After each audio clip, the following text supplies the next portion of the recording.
नमस्कार मित्रांनो, ration card धारकांसाठी महत्त्वाची अपडेट आहे। तर आता तुमच्या रेशन कार्डमध्ये असलेल्या सर्व कुटुंबातील सदस्यांची तुम्हाला आता ई-केवायसी करावी लागणार आहे।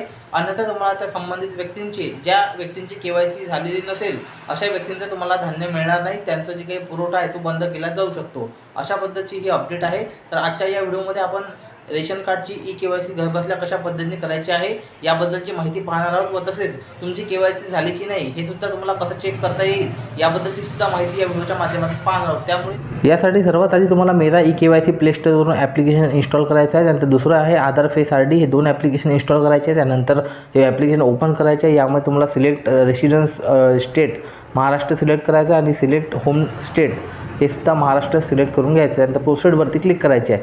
त्यानंतर तुम्हाला ज्यांची केवायसी करायची आहे त्यांचा आधार नंबर टाकायचा आणि जनरेट OTP वरती क्लिक करायचं आहे। आधारला जो नंबर लिंक असेल त्यावरती OTP येणार आहे।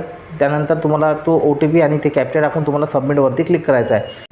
त्यानंतर आता तुमची काही पुढे डिटेल्स दाखवणार आहे। यामध्ये डिटेल्समध्ये पाहू शकता तुम्ही, तुमचं नाव असेल, स्टेट असेल, कार्ड नंबर असेल, रेशन कार्डचा डिस्ट्रिक्ट असेल आणि इथे आधार नंबर दाखवेल आणि केवायसी स्टेटस दाखवेल। जर तुमचं केवायसी स्टेटसमध्ये वाय दाखवत असेल तर तुमची केवायसी ऑलरेडी झालेली आहे, तुम्हाला पुन्हा करण्याची गरज नाही। परंतु इथे जर काहीच दाखवत नसेल, ब्लँक दाखवत असेल, तुम्हाला फेस ई-केवायसी या ऑप्शनवरती क्लिक करायचं आणि ॲक्सेप्टवरती क्लिक करून तुम्हाला फोटो काढायचा। फोटो काढत असताना तुम्हाला डोळे उघडझाप करायचे। त्यानंतर अशा पद्धतीने सक्सेस झाल्यानंतर मेसेज येईल सक्सेस म्हणून ओके करायचं आहे। आता पुन्हा एकदा या वेबसाईटवरती किंवा या पेजवर यायचं आहे आणि इथे तुम्हाला स्टेट सिलेक्ट करून आधार नंबर टाकायचा आणि तुमचं स्टेटस तुम्हाला चेक करून घ्यायचं आहे। तुमची केवायसीच्या नावासमोर आता इथे येस म्हणजे वाय दाखवेल। अशा पद्धतीने तुम्ही घरबसल्या तुमची केवायसी करू शकता। माहिती महत्त्वाची वाटल्यास शेअर करा। धन्यवाद।